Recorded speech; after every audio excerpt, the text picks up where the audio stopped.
Hi, everyone. Thank you for sharing your Wednesday afternoon with us. I'm June Rawl. Facilitating our webinar today, titled Mining a GED Ready Score Report, is Bonnie Goonen and Daphne Atkinson.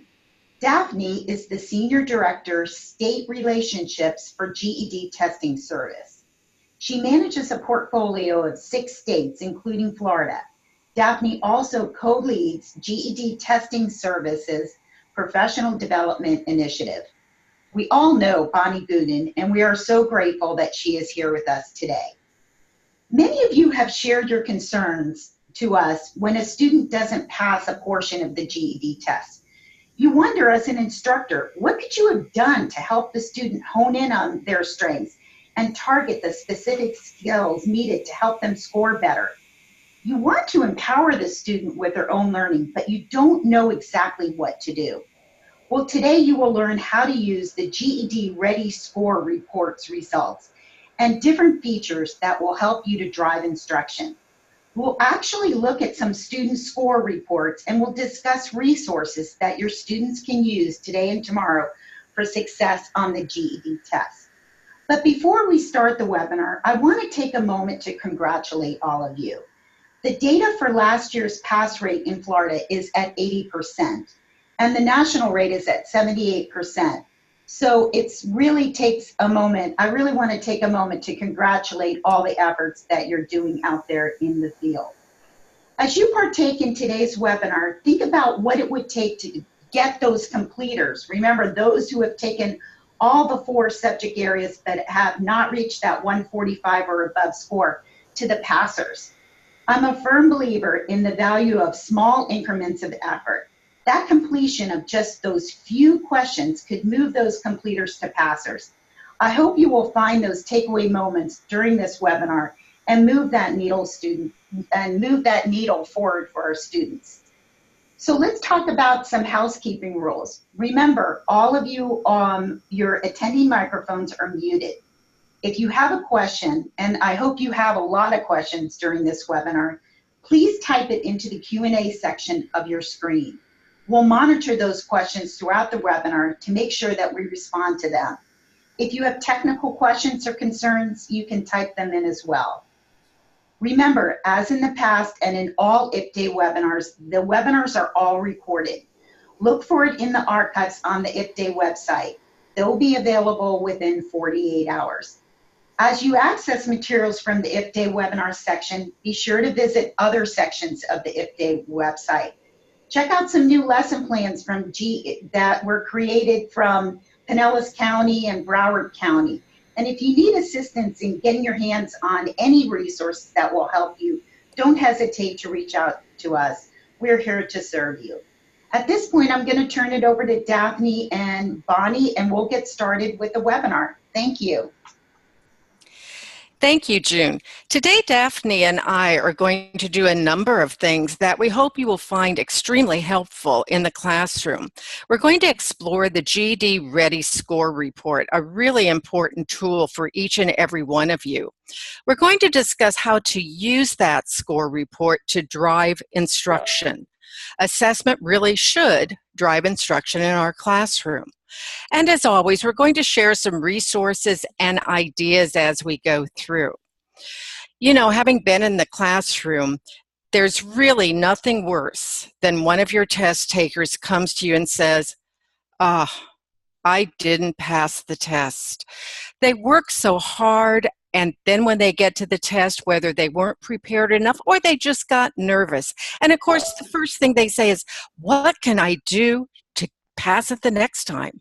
So, you know, it's not enough to say at least you tried, but we do want to take it from that to this, to having all of our students, when they take the GED test, not only be successful, but to be successful in the largest way possible.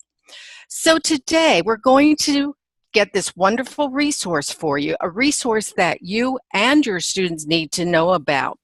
And so as we talk through this, please, if you have questions, put them into the Q&A. As June said, we will indeed work through those questions as Daphne and I talk through this webinar. Some of them we will answer immediately because they may be those questions that you need to know the answer to right now. The others we will answer during the Q&A section. So Daphne, let's get started. Okay, thanks, Bonnie. One of the things that I want to say is that GED.com as well as GEDtestingservice.com are both continuous improvement projects. And one of the things I can tell you is there is going to be a rich array of things to look forward to for the balance of 2018. One of the things I want to recommend to you is that if you haven't already done so, that you set up an account on GED.com. That serves several purposes. It helps you to see what your students see, and it can also help you emphasize to them what they need to be paying attention to in their student account. If you do set up an account, we ask you to use teacher or administrator as your first or last name. The reason we do that is that if you do, for example, take any GED Ready test, that your results will not be aggregated with the state's results. So we ask that you not do there. One of the things that may be overlooked is that the huge service that you can provide in helping students to understand what is underneath all of the aspects of their student account. We know in a busy, media-saturated world, there's a lot of things for students to pay attention to, but quite honestly, there are a number of things that they need to know that are displayed on their dashboard. And do know it's way more than just their score. One of the things that happens is you can notice across the top, there's some information about the test, there's studying, there's test tips, where to test, and where to schedule, my scores, and college and career. You can start them out with a tour so that they can optimize their uses of that. So that's why your having an account will give you the wherewithal to know what to emphasize, to students. And Daphne, I noticed that this whole thing is in Spanish as well. Does that mean our students have all of that information translated to Spanish? They can view the website. Yes, they will be able to view the website entirely in Spanish. And I also want to say that the vast majority, there probably are one or two things that are not available on the resource side for both instructors and for students. There are only a couple of things that aren't available in Spanish, but most of them are. So it's really robust in terms of addressing bilingual concerns. Okay, Daphne, tell us what that score report is going to look like. Well, I want to actually call attention to something at the very top of the screen. If you'll see that there's something that says share my scores / find GED classes. I want to applaud every educator that's joining us today because you gave us lots of feedback over the last couple of years about making the value proposition represented by adult ed much more visible to students. And Share My Scores is one way to do so. Many of you told us, well, students came to class, they went and they passed the exam, nobody ever came back and showed me a score report. Or somebody didn't pass the exam, like Bonnie's unfortunate opening example, and I needed to see the score report, and I couldn't get them to bring it. I couldn't get them to bring it to class or to bring it to me so that we could go over it. So Share My Scores is actually a way to do that. And at least nationally, we've had over 200,000 students indicate their interest in adult ed. And when we did the research underlying this particular offering, we found that students often said, I know that there's a value proposition for adult ed, but I don't know how to get started.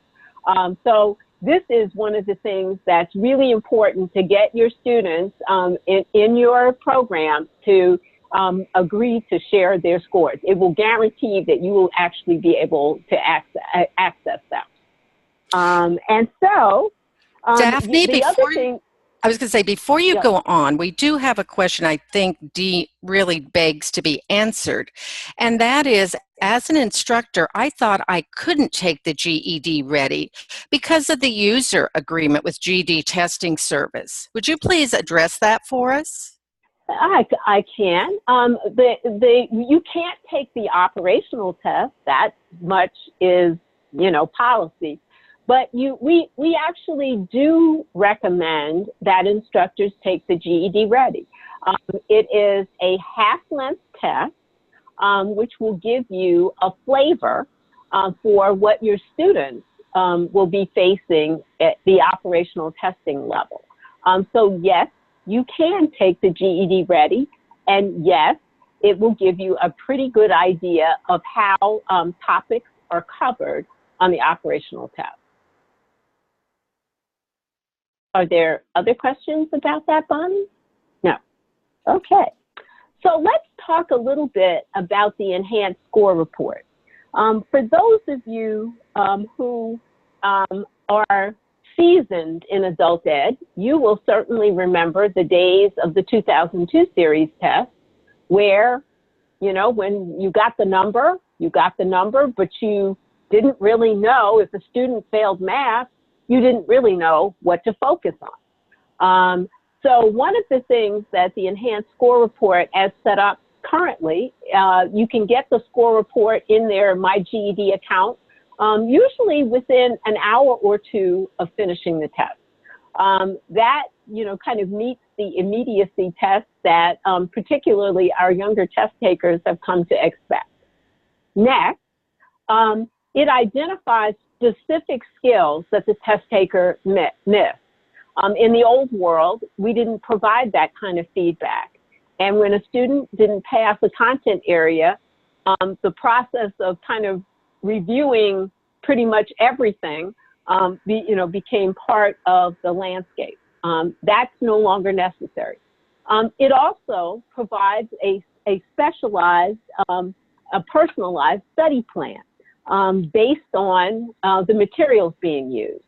And the study plan can be customized using over a dozen study materials that are available from a variety of sources. It also allows, as I talked about, sharing with educators, either online or a printed report. So it's pretty robust in terms of the features that it offers.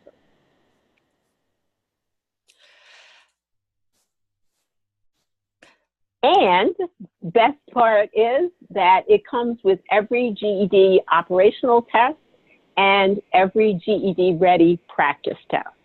And they are by design, virtually identical. Daphne, we have a question from the field.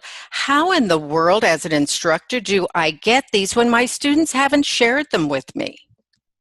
Well, the fact is that one of your missions, should you accept the challenge, is to get them to share their scores. There are a number of places in GED.com where we have reminders about sharing scores out there to students. No matter what they're doing, there is a share your scores with your adult ed program button on virtually every screen that they might be looking for. So one of the things we would ask you to do is when they come to your program, and that's another reason for you to have an account so that you can see where that is and you can guide them to actually opting to share their scores with you.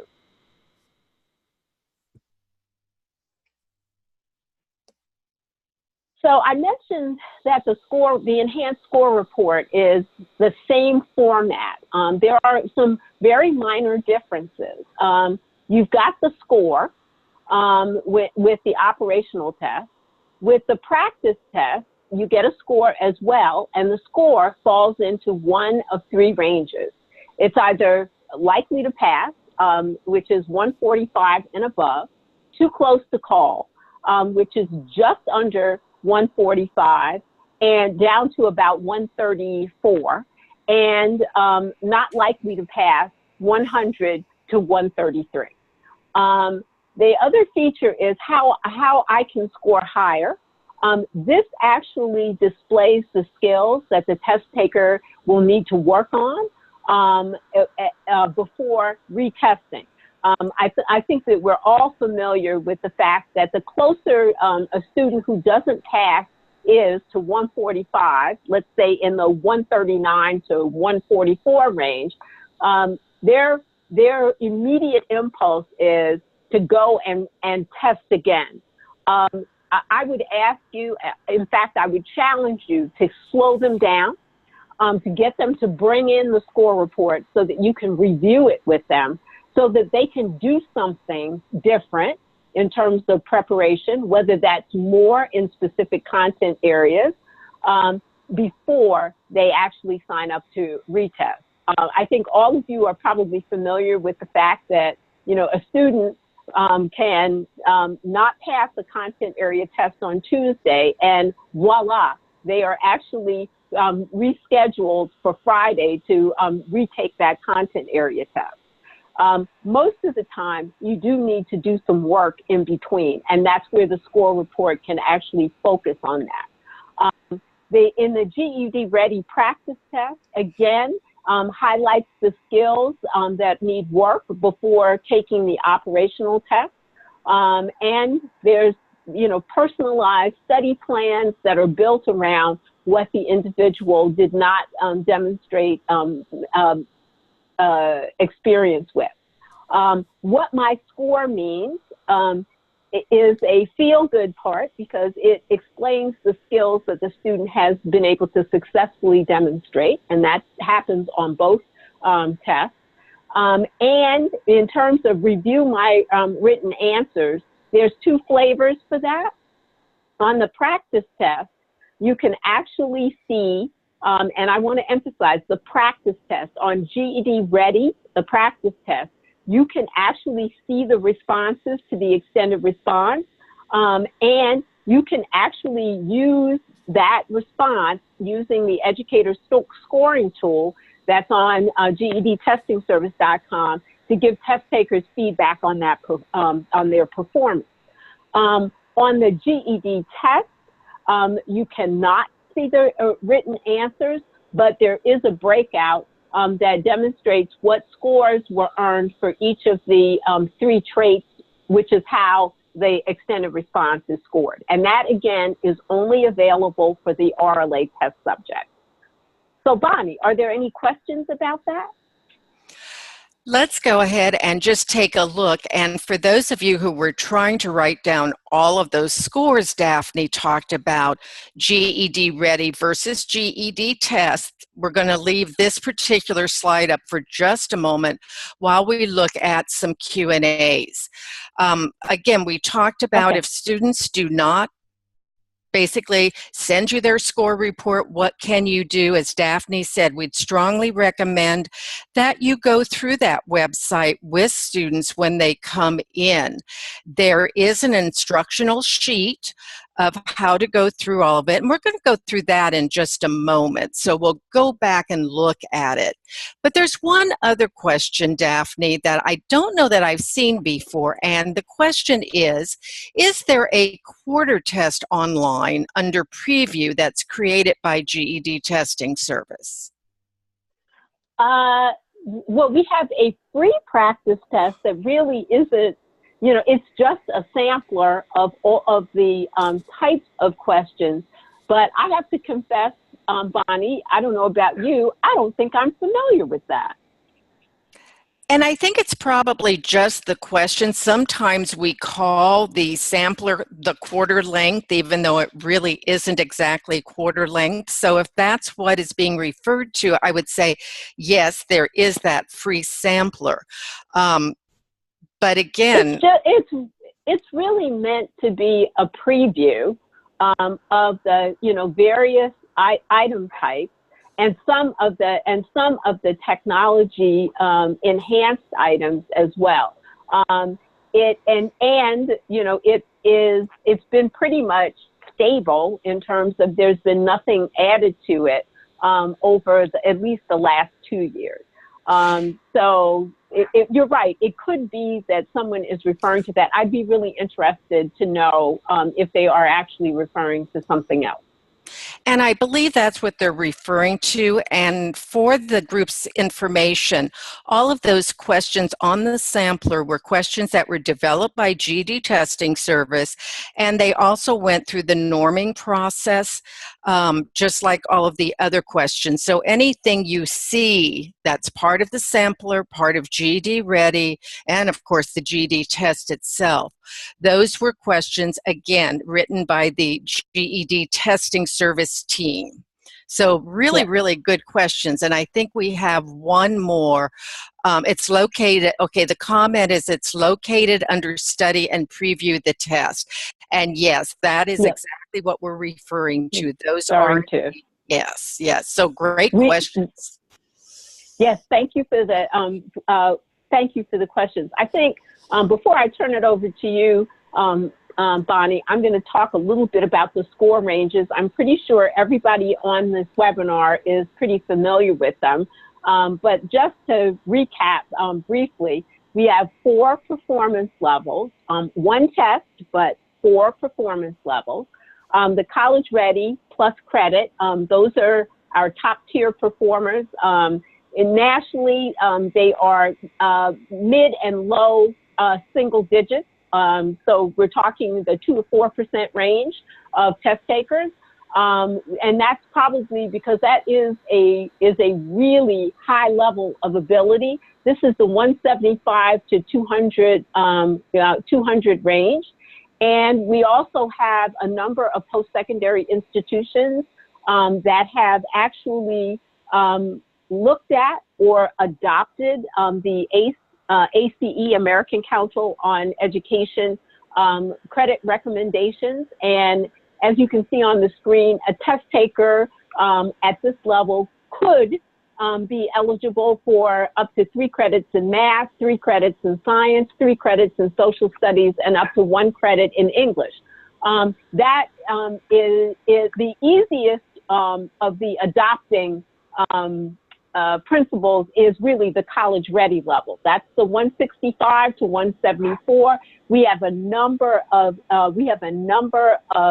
institutions that have adopted that, including some system-wide adoptions.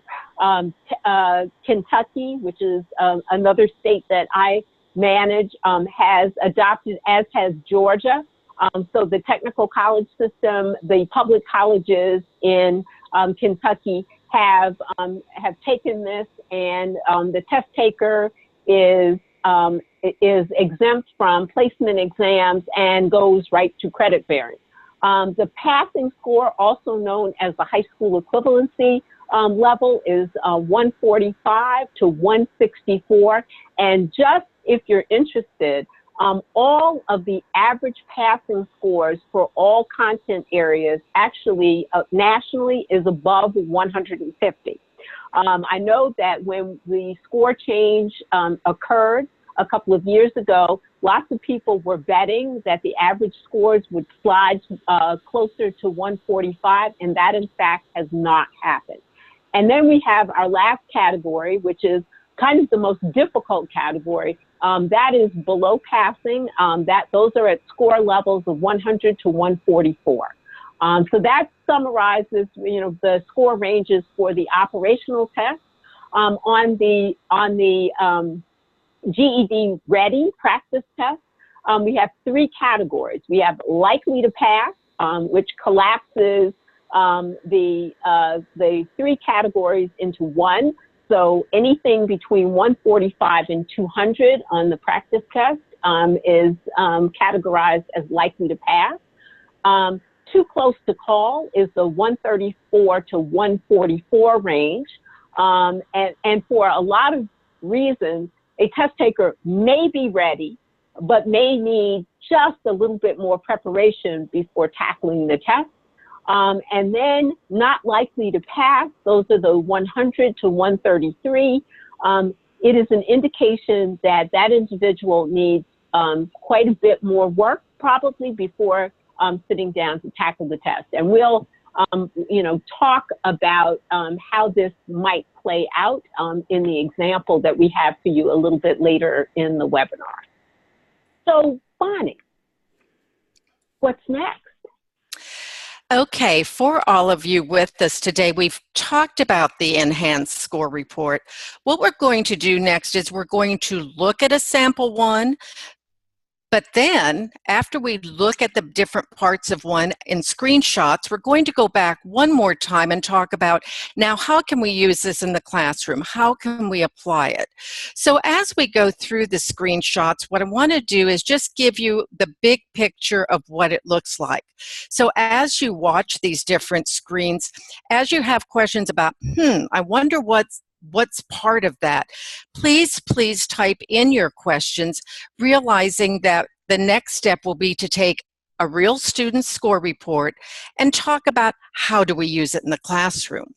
So when a student goes in to see a score, this particular student we see got a 147 on the GED Ready in the area of science. So that says to this student, you know what, you're likely to pass. But maybe as a student, I decide, well, that's good, but gosh, I'd like to study a little bit before I go into the test because maybe I'll get nervous, and that's just a little too close for my comfort zone. So the first tab on their score report says, how can I score higher? And if students go ahead and click that step one, they can click whatever study materials they have. Lots and lots of different publishers, so maybe it's what you're using in the classroom or maybe it's something they have at home.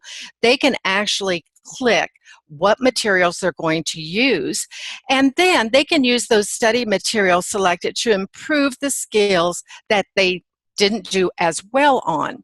Now, when you're looking at the skills, once upon a time on their score report, those skills were written very much like our performance level descriptors, very educationalese. In fact, there were times I'd read through the objective and I'd go, say what? So GED Testing Service has, for lack of a better term, improved the standards to be written into words that students understand.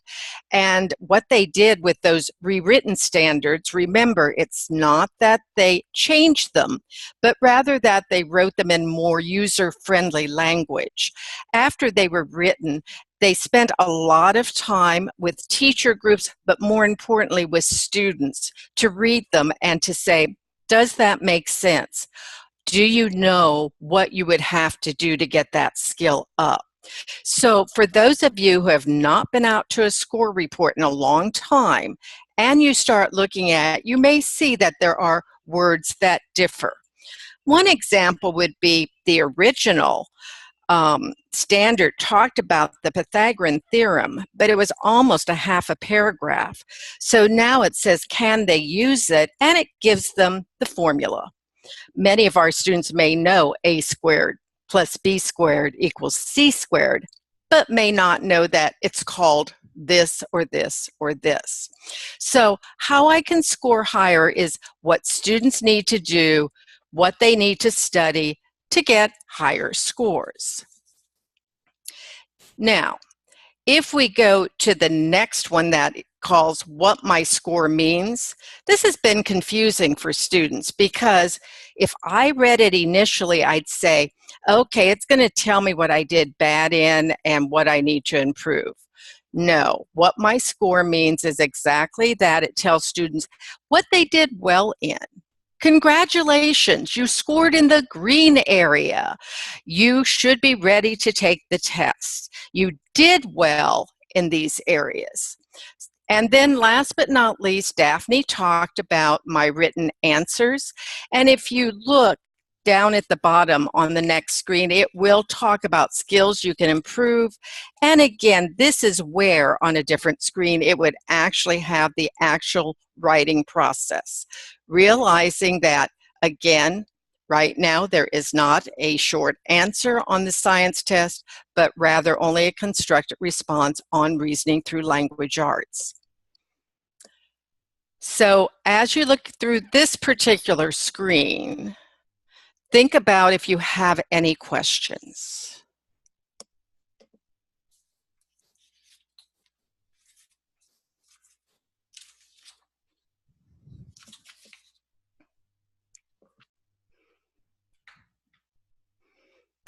Okay, these will show you visually what kind of information is under, again, those other two tabs. Remembering what my score means is that positive, and telling students what they did well. And you notice here it says, test takers who score in this zone typically show they can perform the following skills in a satisfactory way. So again, the positives of performance. And then let's take a look at that third one, my written answers. Again, realizing that right now in science there isn't one, but this will look similar to what it would be like in RLA, where the actual prompt is provided and their written answer. Now, I'm going to be real honest with you. I took this test, so I wrote into the written answer. I don't have much to say about this. So don't think a poor student did this one. Students usually do better than that, I believe. So you have those three important tabs that not only you need to know what's under them, but your students do as well.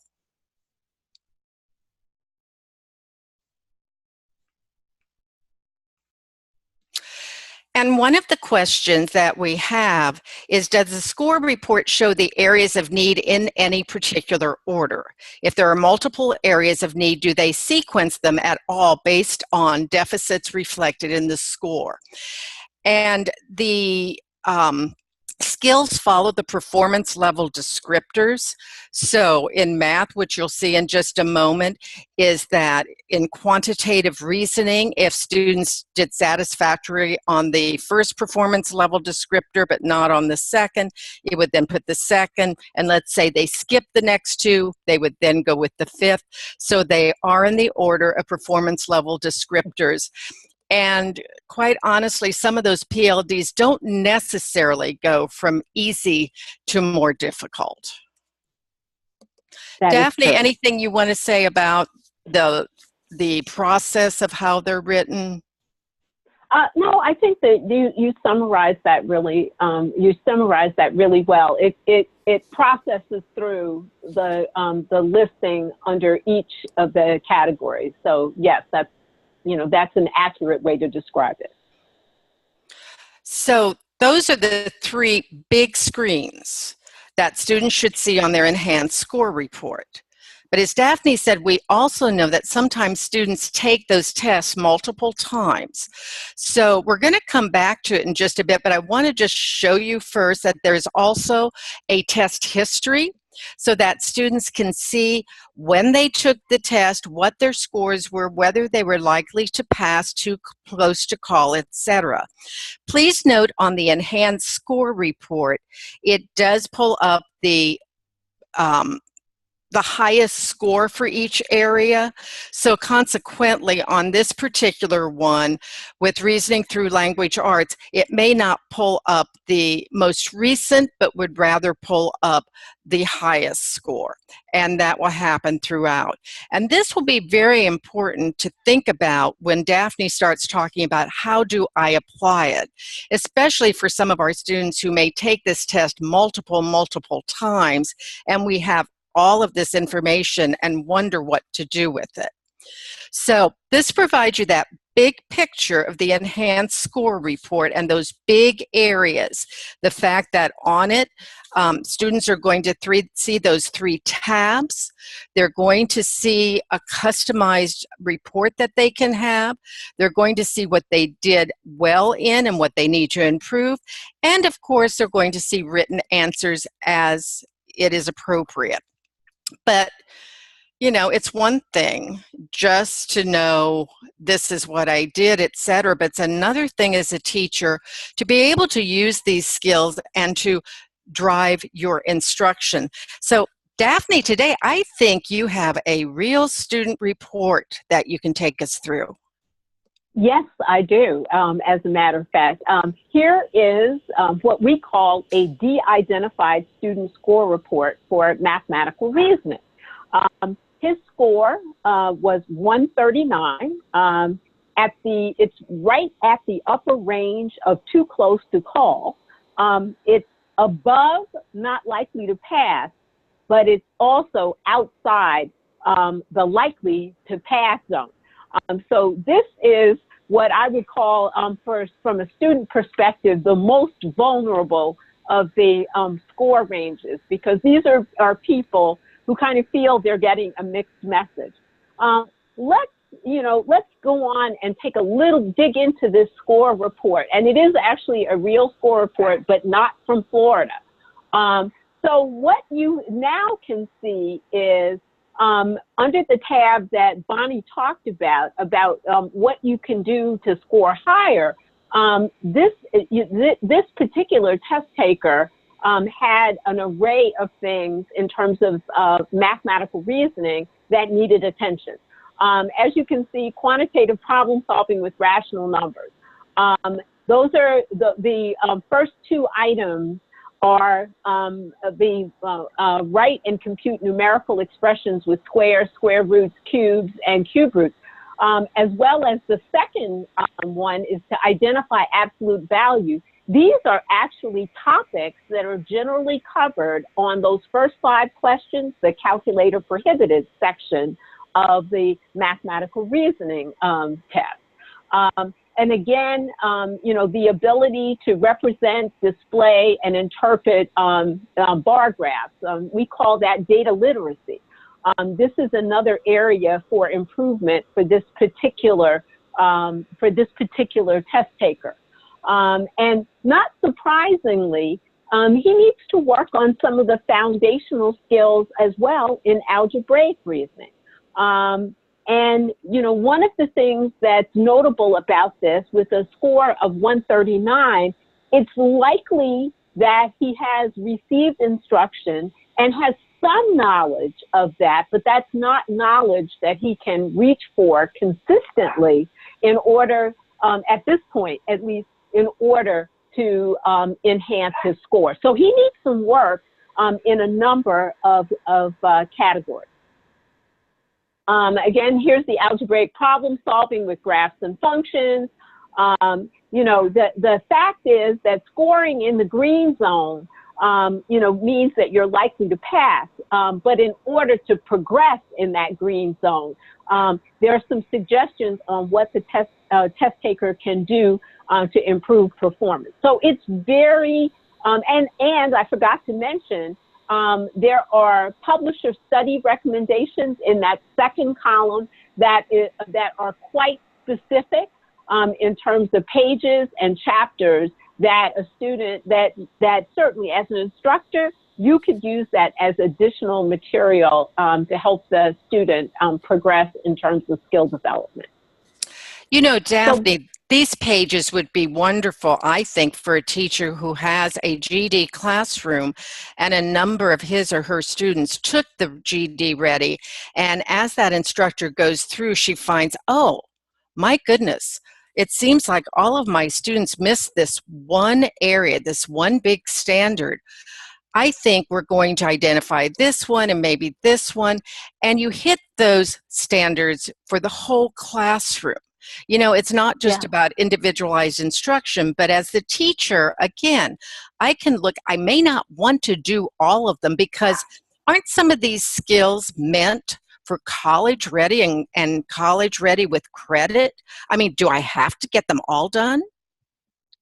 Well, you know, the fact is that we just introduced, it's still fairly new. We just introduced something that instructors probably want to use in conjunction with score reports and everything else they're doing in the classroom. There is no end of fabulous material to use, but there's a study guide for each of the content areas. And the beautiful thing about it is it is packaged for students. It explains that you don't have to know absolutely everything about a content area, but it does identify for students the critical concepts that they do need to make sure that they understand. And that can be used as an aid along with the traditional classroom curriculum and with what you just talked about. If you find that you have clusters of skills that need development by more than one person in the classroom, you certainly can use those things to actually raise the game on student skills.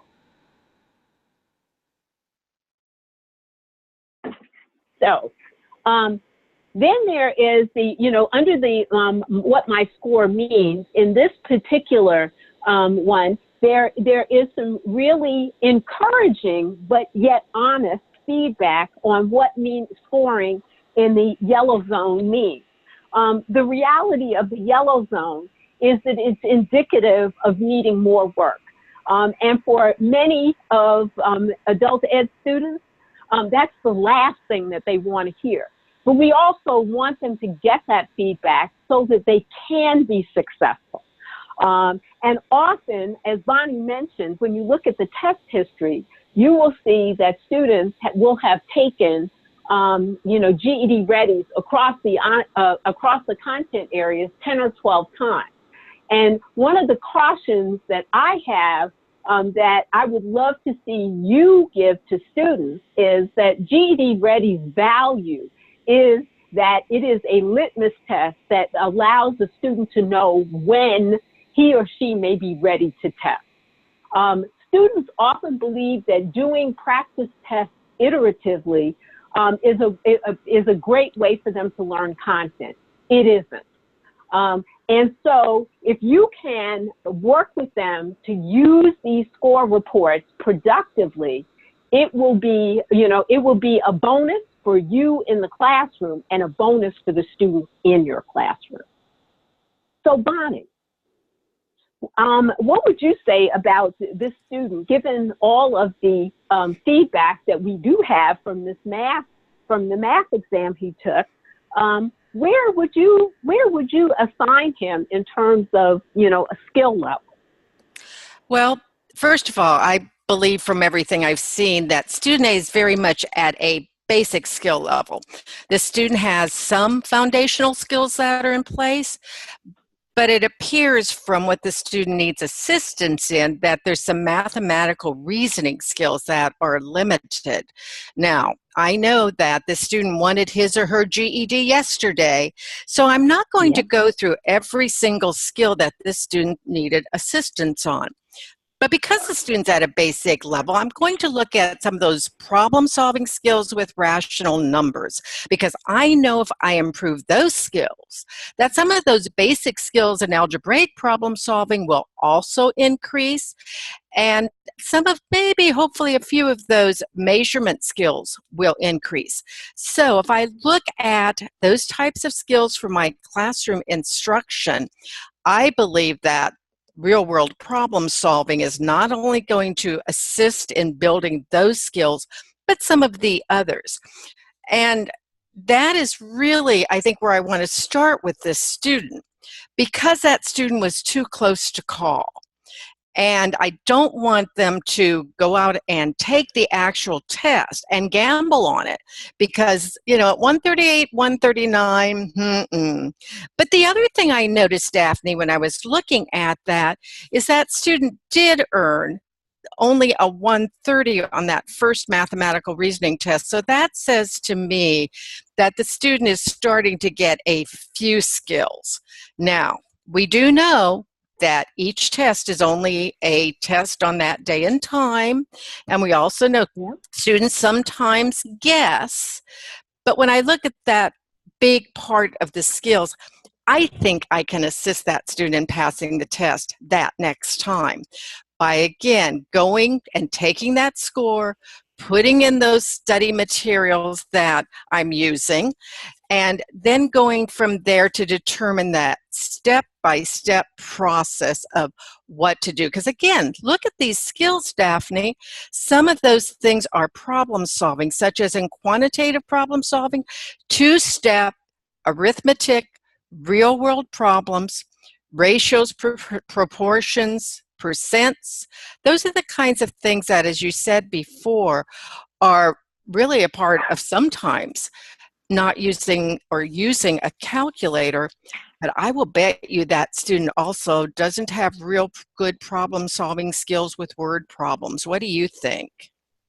Oh, I absolutely agree on that. And I think that what happens is that students, see that too close to call, and they're willing to gamble on that too close to call. That 130 actually demonstrates just how solidly predictive the GED Ready was. That 138 and 139 was well within the range of scores. I mean, we say 5 to 7, 5 to 8 points. It can go either way. And unfortunately, in this test taker's experience, it went the other way. So instead of posting a 138 or a 139 on the operational test, which still would not have been a passing score, he actually posted a 130. The areas, and what's interesting is that if you go back and look at his GED Ready feedback, it is very well paralleled by his performance on the operating test. Again, demonstrating the strong correlation in what you see in terms of performance. And it also, I think, raises the game for instructors in terms of focusing in on those things before the person goes to operational testing. And remember, these study guides here, these individualized guides for students are all part of their enhanced score report. So when they take the GED Ready, go in, they click the study materials they use, and this comes up for them. So there's no charge for them to find this information.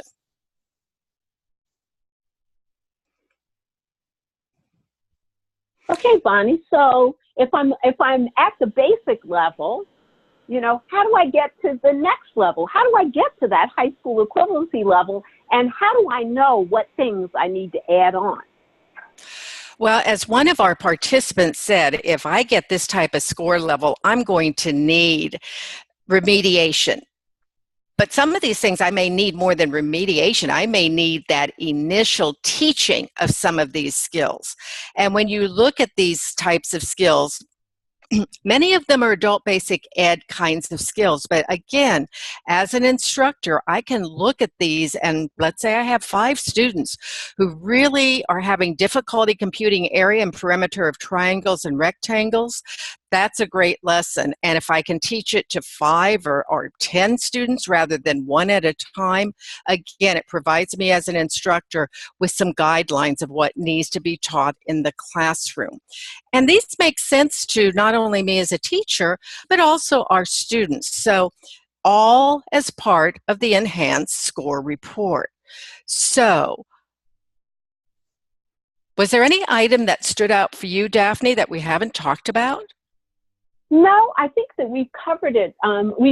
Particularly your last remarks about, sort of the basics, and those skills, and in truth, are a lot of the foundational skills that make it possible for a student to progress to being able to solve using algebraic reasoning. You have to have those skills in place before we can add on in the classroom. And so I would say that this person, although there is some foundation in place, there are clearly some weaknesses in that foundation. that probably need to be addressed. But you know, Daphne, like always, with highlighting in a counseling session, please, as the instructor, as you're looking at these enhanced score reports, find a couple things that your students do well in, because we want to make Yes, sure that they realize they don't have everything to learn. There are that's some right. things they And do that's very where, well. Yes. and that's where, you know, you can go back to what my scores mean. You know, that because there is positive feedback and positive content. This is what you did well. So you can use that as a point of departure. And a side note, historically, we actually, on the old version or the first version of the score report, we actually had that first. And students, when we did focus groups, said, no, I want to see what it will take to improve my score. I don't really care that much about the things I do well. So that's why the what can I do to score higher now is the first tab, reading left to right, rather than the second tab.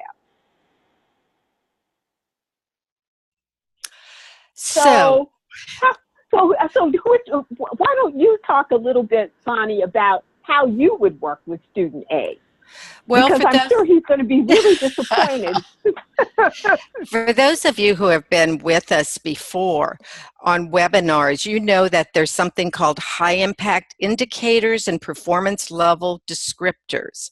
High impact indicators are those standards that we know oftentimes are not taught deeply enough in the classrooms and basically give us the biggest bang for our buck.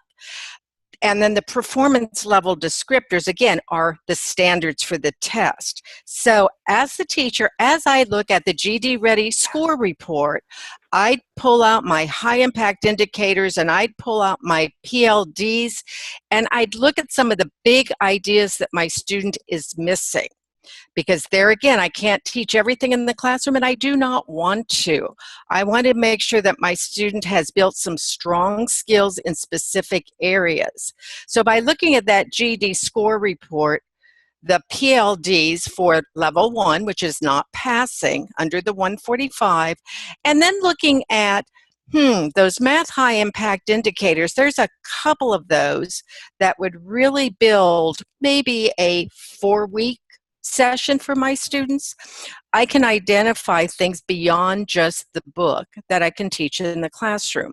Again, I strongly recommend that as students look at passing this test, especially students who say, I've got to have it now, we need to identify some skills that they can be successful on in the short term, rather than looking at some of those level 4 skills, which yes, maybe they'll get there, maybe they won't. But sometimes we build our lesson plans only on the higher scores rather than looking at where the students are. And so that's what I would do, Daphne. I couldn't agree more. You have to start where the student is, and you have to actually figure out where are the largest incremental gains that you can achieve. So I totally agree. I totally agree with that approach. So when you're working, just realize GED Ready is that half-length test designed to determine readiness for that operational test, and it is really quite reliable. In fact, test takers on average score within 5 to 8 points of that score earned on the GED Ready. But there again, as we look at this particular student, please note a couple things, same way as you look at the students in your classroom. This student waited almost 4 months to test after receiving that too close to call. Now, I don't know about your students, but if my students had taken the test, did not pass it or the too close to call, and then disappeared from my classroom for 4 months, and then went to try to take the test, that student probably forgot a lot of information. Remember, predictive value is best within a shorter time. So we want our students to test when they are at their peak, because again, predictive power, less reliable after 60 days, just like for you and me. If I ask you questions about this webinar 4 months from now and you've not used any of the information, I guarantee you won't have a lot of the information to report back. So, Bonnie, why do you think that students actually believe that they can actually hold those scores and hold those skill levels for more than 60 days? I think life gets in the way more than anything, Daphne. I don't think it always is they think they can. I just think life sometimes gets in the way and they don't get the tests taken when they're at their peak. And then all of a sudden they decide, okay, I can get this done. I think that's more it than anything. And, that's probably true. But we do want instructors to really emphasize the fact that if life isn't getting in the way, waiting is not going to give them a better score. And so when they are at the peak of their being prepared, please, use whatever influence you have with them as a teacher to get them to move to test as soon as possible. We want to finish our section of this before the Q&A just with a couple things we'd like you to make sure that you have access to. And this, again, is available to our students. There are study materials that they can get for free. There are practice questions. They get to have all the computer tutorials, even how they can find a GED classroom near them. One thing I want to just point out for new tools that your students have access to, and so do you, is the GED study guides. And if students go online, this particular study guide is interactive. It just gives them the basics of information on each individual test. But there again, you asked for it, and GED Testing Service took this very interactive online and said, okay, my teachers want this in writing. Remember, there's one for each subject area that provides them not only with what they need to understand, but the sample questions. But it again now is downloadable as a PDF. And for those of you who are on the webinar today with us, one of the things that we went ahead and put into a folder for you were the 4 downloadable study guides. So yes, please go out and look for it online as well, but you don't have to worry about searching as soon as you get off. If you want to see them right away, just go ahead and print the 4 PDFs that are part of today's webinar. But if you have not been out to GED Testing Service recently, also realize that there are so many different study resources, not only available to your students on GED Testing Service, but also available to you under the GEDtestingservice.com website. 2 things on this one. First of all, if you'll notice on the GEDtestingservice.com website, it says subscribe to emails. If you've not subscribed to those emails, please do so. You will get a newsletter called In Session, which gives you the latest, greatest on everything, as well as having all kinds of information, tutorials, etc. When you go out to GEDtestingservice.com, just click for the educators and explore. The other thing we want to just mention is we don't want you to ever forget about all of the resources also available on Florida IP Day. That will support the kinds of skills that students need to be successful on the GED test. As June mentioned at the beginning of this session, new lesson plans are going up. We have one area that is developing lesson plans based on the high impact indicators. If you don't know what high impact indicators are, go ahead and do a Google search and you'll find all of them listed for you. Now, I know we don't have lots of time, Daphne, but I do want to make sure that we have other questions answered that have not been answered yet. We have talked about that, the score report, that teachers need to make sure that students do send those or click that teachers have access to it. We've talked about those GED test questions and the score reports, the area. We did talk just briefly about the problem with score reports targeting instruction with them as if the student guessed on some of the questions and happened to get them right. Again, that's always possible, but please note you're not going to teach every skill. The other There's just question, not enough time. no, there's not. One of the questions is, has the price of the GED practice test changed? No, it is in contrast to the operational test, which can only be offered at a test center. The GED Ready is at $6 per content area test.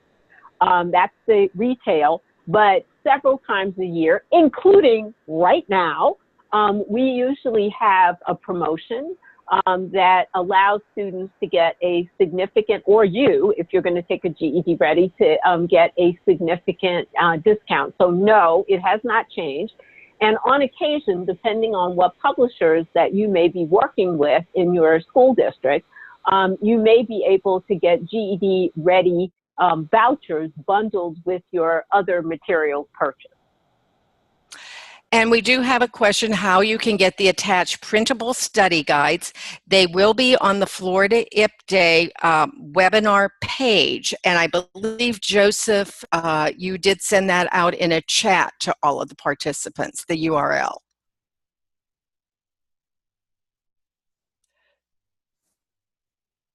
Other questions that you have?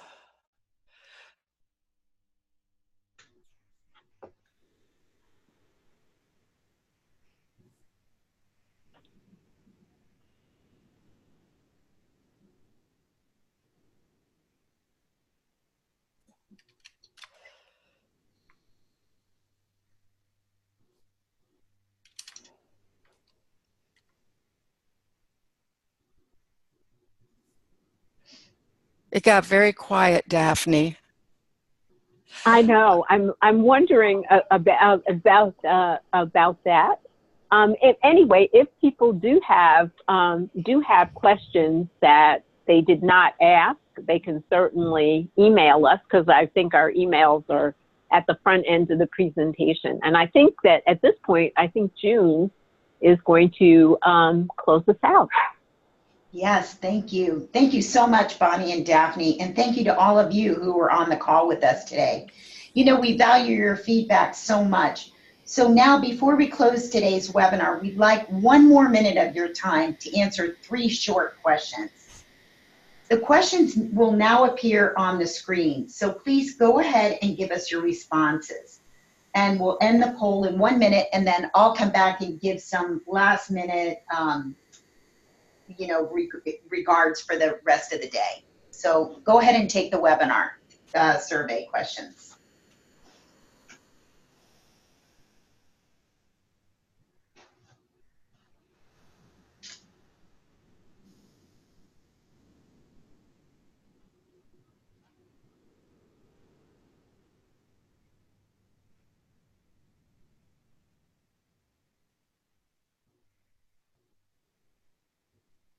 And you know, we'd love to hear from you. So if you have any other feedback that you'd like to provide to us, just don't hesitate to contact us.